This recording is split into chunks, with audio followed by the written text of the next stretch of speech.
Welcome to the Becoming a Principal podcast, a podcast for aspiring educational leaders. I'm Jordan. And I'm Matt. We are high school administrators in Ontario, Canada, and we're excited to share our experiences with you. This podcast is designed to provide inspiration and support for educators considering leadership roles. We plan to discuss a range of topics related to educational leadership to help you on your journey to become and thrive as a school leader. How you doing today? It's great. Another good, great day at the office. Another day, yep. Awesome, man. In this episode, we're going to be discussing how an educator can get the support or garner more support from their administration. So we know that everyone wants to work in an environment where they feel supported. It doesn't really matter if you're talking about education or not.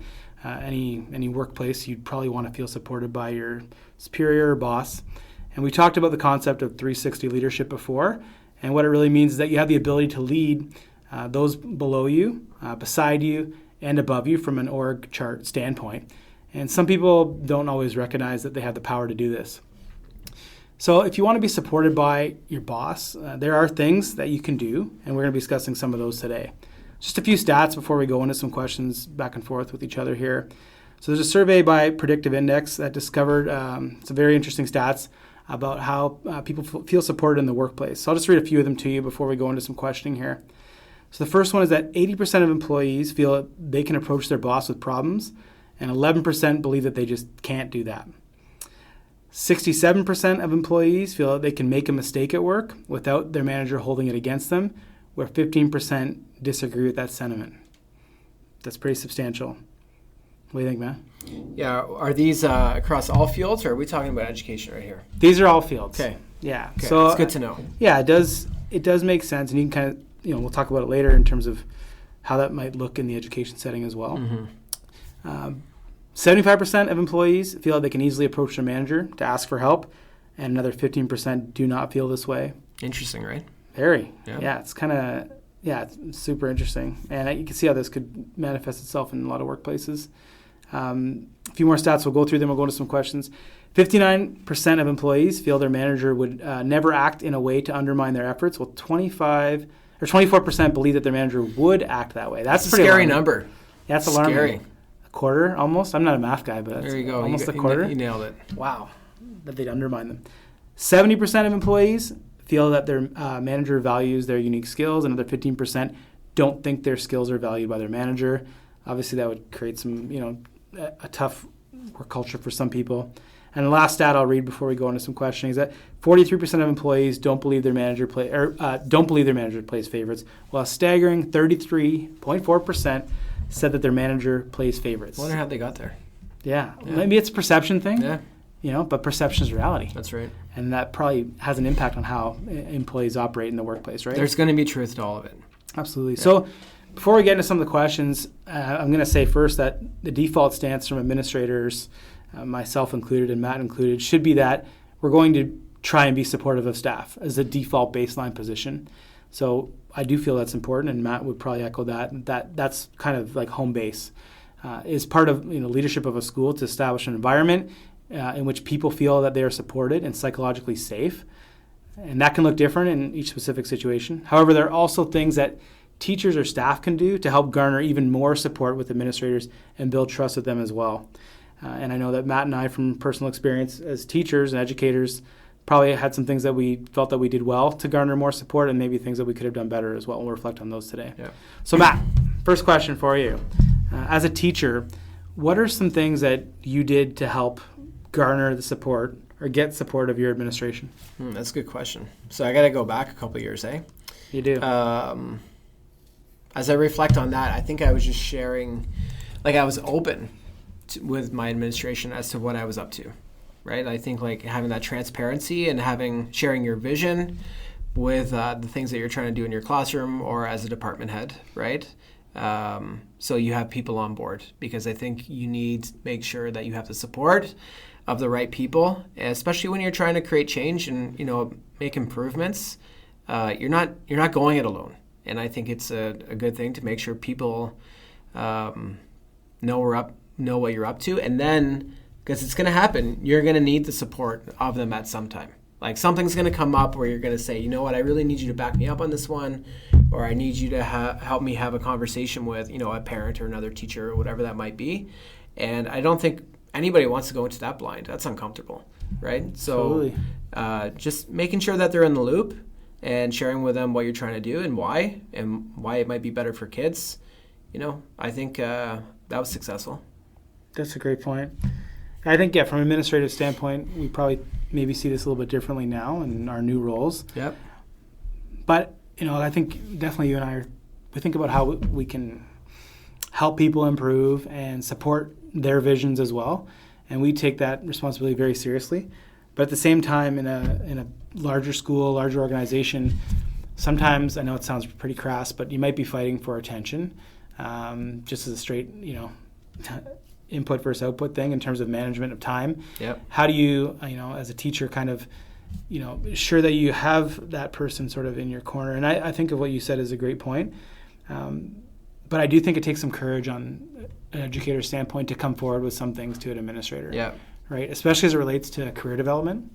I know we didn't ask that question specifically, but if you're not putting it out there, and some people say that, hold things kind of close to your vest about what your career and what you maybe see vision for yourself.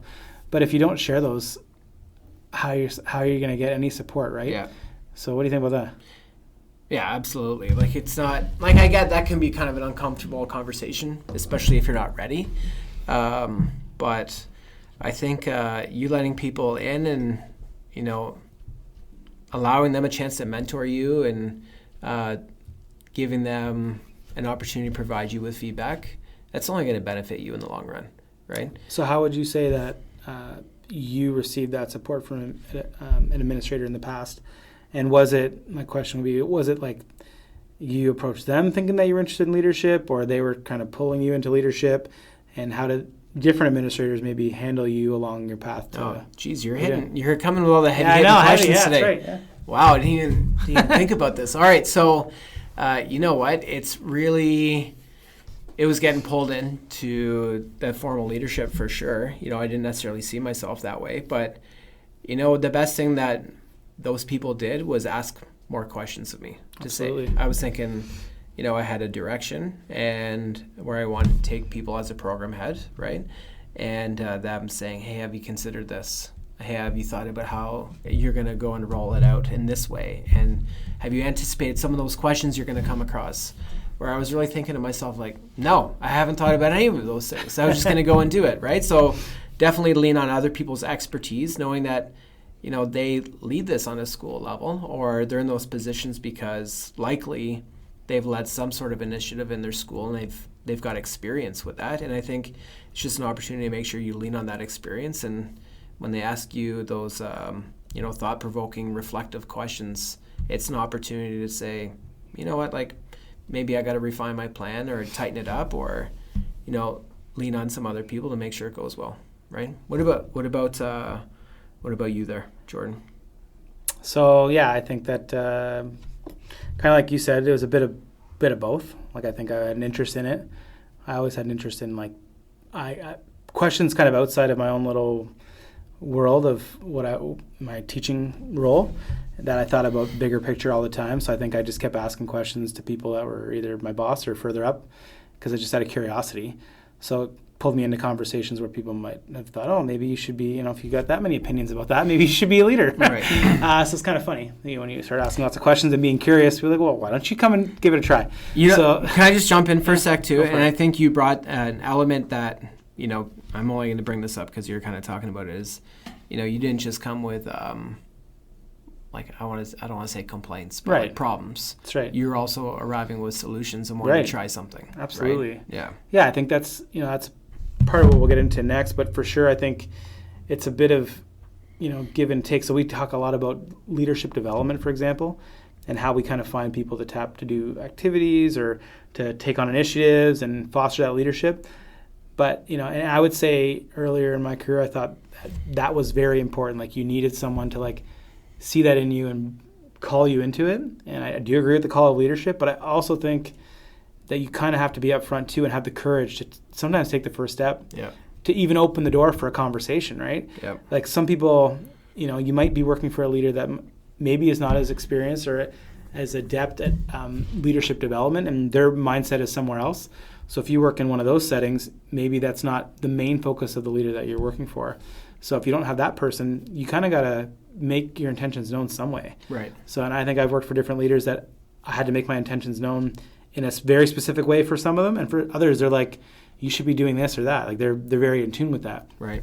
So I do think it's incumbent upon the educator to like just get themselves out there or in the space that people know part of their intentions. And even if it's not to say like, hey, I want to be the principal, it's like, hey, I'm interested in some like more leadership. Here's my passion. Like share something of yourself to get you into, the right space where you can take on some more leadership. And you know what, too, makes me think of like when you get a request for a reference. Yes. Then, right? Like you're not blindsided by, hey, I've never talked to this person about being a department head. That's right. Or applying to an administrator job or something like that, where right. it's more formal, like a consultant, any of those types of formal leadership positions. But if you've had those ongoing conversations, then you can speak more clearly to that person's journey. 100%. Right? And what they've been working on and what you've been talking about together, rather than, well, you know what, I got this across my desk, or I got this email, and I haven't really talked about this at all with that person. That's right. Right? Yeah, and that's a great point about that continual conversation. Definitely seeing growth in someone else is a huge selling feature for advocating for them. Because there's some people that we encounter that we, based on our time cycle of when we end up working with them, they're already pretty polished. You're like, wow, this person's like got it all going. And then there's some people that you can see that they just want to grow and learn. And if you could speak to that or be a reference to someone that says, this person, like, we got together, here was their intentions. They knew that they weren't fully, hitting on all cylinders for that particular thing, but they wanted to grow and they sought feedback and then they did grow. That's huge. Like that speaks volumes to that person's character. And then they're also their ability to succeed in their next role, right? Right. So I do think that the dialogue is super important. So just to flip it a little bit, I know that obviously to get in those conversations that you had with your administration, that they're encouraging you to pursue leadership positions, you obviously built some trust. Like they trusted you. I think at the end of the day, if you're going to be a reference for someone or vouch for someone, you need to trust them on some level. And probably trust their competency, trust their reliability, all these things. Right. What are some things that, either let's start with you, that you think you did to help build trust with your, we call them bosses, superiors, administrators. What are some things you think that you did to help build that trust? So they're like, yeah, this guy, he should definitely be a school leader.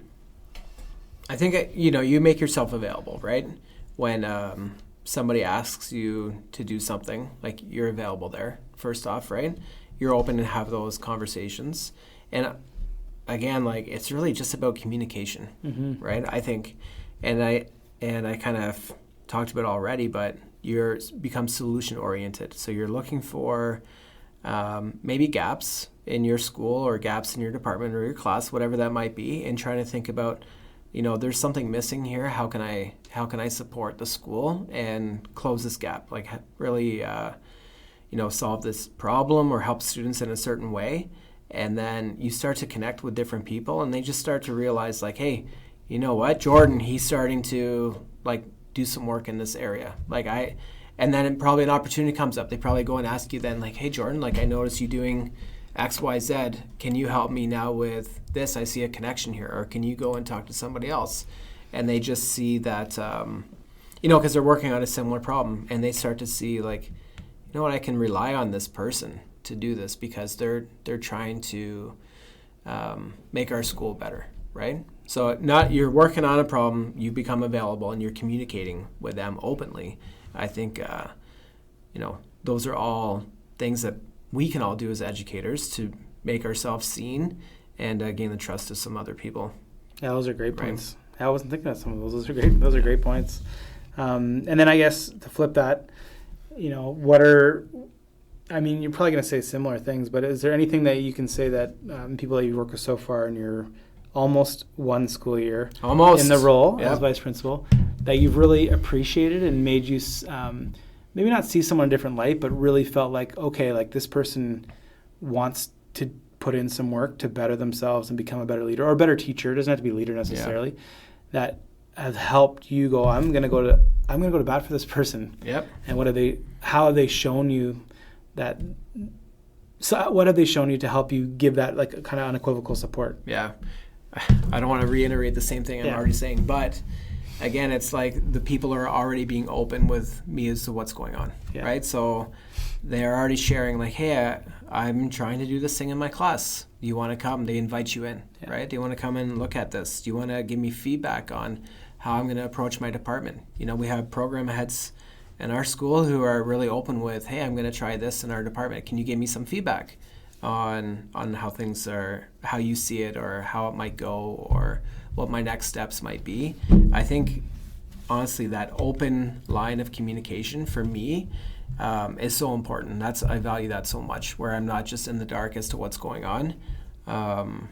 But I feel like I have a good pulse on a teacher or a department, because they're really open with some of the issues or some of the things that they've been working on together. Yeah, that's great. I'm going to add to a few things there. Yeah. So I think what you said is bang on in terms of building trust. But then also I think for people that are going to, maybe you're calling into leadership positions or you want to give support behind, is that they also see maybe the bigger picture when you're having a conversation. That's a great especially point. As it goes like a whole school operating. Yeah. I find when people are not willing to see even another colleague's point of view, it becomes very limiting, and that's excellent. It's hard to move something forward. Yeah, I noticed that for myself. I think maybe that was my limitations early on, and once I kind of got out of that mindset, my first thought was about other people. And I see people in our building that their first thought is, well, how's that going to impact someone else? Can I make it all work knowing that it might impact someone else? Right. And just seeing the bigger picture and how it's all going to come together, that's a huge skill. Like, I don't think that's like something that is going to happen too easily with people. But when you're calling them into those conversations, are they thinking about the broader perspective on things? And that starts creating some trust for me, for sure, that they understand how that might impact other people. And then definitely there's some things that I would say erode trust. And I didn't ask you to talk about those. I'll ask you to do that in a minute. But for me, creating trust is pretty simple. Like, do the things you say you're going to do. Have good intentions. I'm also looking for high character people as well. And, we can talk about human resources and qualifications till up to whatever. And that's things that we can all say on paper, but are people high quality characters? And that doesn't mean like what they do in their personal life. It just means, are they going to follow through? Yep. Are they reliable? Can you depend on them? If you got that feeling like you can depend on someone, they're probably pretty trustworthy, right? Yeah, absolutely. And, maybe everyone's got to have some degree of like, character and competency. Hopefully you got both high character, high competency. Yeah. But if you're going to pick one to start with, growing someone, you're hoping you're going to start with a high character. Yeah. Especially at this stage, we're all professionals. You want to deal with someone that's a high character to start with, and that means just, again, following through, doing what you say you're going to do, trying your best, attending, meetings you're supposed to be at, contributing to those in some meaningful way. Mm-hmm. It could just be listening, active listening, providing questions, something, right? Your presence matters, right? And then to erode that trust, there's a few things I could think of. Is, again, kind of the opposite of those. Not following through, saying you're going to do something and not quite doing it. And that's not always a problem if you're honest about it, right? Like, say, and you're forthright and say, you know what, I said I was going to do that. I missed it. That's different. But like, not taking ownership over something that to me is sometimes a red flag. Yep. And I know that you and I are pretty hardcore on extreme ownership, and like I know you do too. Like, we'll take ownership for things that might not even been ours, right? Because we're in charge, right? Yeah. So I need other people to kind of feel the same way about it. Yeah, absolutely. Yeah, you're trying to look after people and sometimes protect people, and just know that you didn't necessarily make that error, but you're part of that too. Part of it, right? Because of the position that we have. The other thing I think about too is like how people treat their colleagues, but also students, right? If I see somebody, who really wants to try, different things, and I'm really putting a lot of trust in them to get those things done, but then they're treating students in a different way, that's a big X for me, right? That I have a hard time getting over, I could say myself. Oh, I think that's fair, right? I think when you're like, okay, who are you going to put in this place to handle this situation? You're looking at someone that is going to have the best interests of students at heart. That means they could still make some tough calls on a student or hold them to a high accountability level. Doesn't mean that they have to it's not like they're giving in to everything, but it just means that they, the care is there. Yeah. And that's the focus, right? Yeah. Student at the center. Yeah, I often watch those, interactions too, and especially doing like TPAs and whatnot. I just watch how they interact with the teacher sometimes. Right. It's amazing what some people do and the environment that they can create in their class just by, in a weird way, like who they are. Right. Absolutely. You can see it. Yeah. It's hard to describe sometimes, but you ever get that feeling when you go in there? Absolutely. Yeah. Right. Some people just haven't, and then some people they have to work on building those relationships. Right. That's right. Yeah. And I think as we go forward, I think it's probably always been this way, developing relationships. But obviously, it seems like every time we talk, it seems like we're at the most critical point in history, isn't it? Yeah. Absolutely. Every time it's like, oh, look at this, how all these things that happen. But it does ring true that students are going to probably be more receptive to learning if they have some element of relationship with the teacher. Yeah, it's science. Science, yeah. It's been like that for a long time. Yeah, it's brain science. And more so now. Yeah. You could say that. Yeah. Right? Okay, Jordan, I'm going to ask you the last one here. Yep. Okay. How do we let teachers know the things that they can do to even get more support? So I think that, again, being very upfront about having an open door policy and maybe just actually discussing it out loud sometimes, that you are interested in hearing about people's career plans, that you're interested in hearing about their passions. But it starts with just, I think, an openness to listen. Yep. I would say that, and that starts the moment you walk into a building in a new role, is your stance towards that will probably dictate how it's going to go, right? So if you're open to that first conversation, if you're open to hearing about their passions, you're open to hearing about their potential interest in teaching other areas or whatever it is, that's going to, just let them know that they can bring those things to you. And making it known that you want them to bring those things to you. You want to learn more about them. So how do you do that? I think it's just the constant invitation, and then taking advantage of the times where there is formal time where you do meet people one-on-one. Yeah. To me, one-on-one is huge because you can learn so much about somebody so quick, and then that's your opportunity to say, if you want to talk about that further, I'd love to hear about it. Yep. Just that. And one-on-one helps better than in a big group. You can say it in a big group. You can say it in an email. But when you have that chance with the one-on-one to actually look someone in the eye and tell them, hey, you want to talk about that? Or you want to explore that further? I want to hear about it. Yeah, that just carries a bit more weight. So I think any chance you get in those one-on-ones, use that opportunity to say, anytime you want to talk about that, let me know. Nice. Yeah, I just want to add on to that too and just build on what you were saying.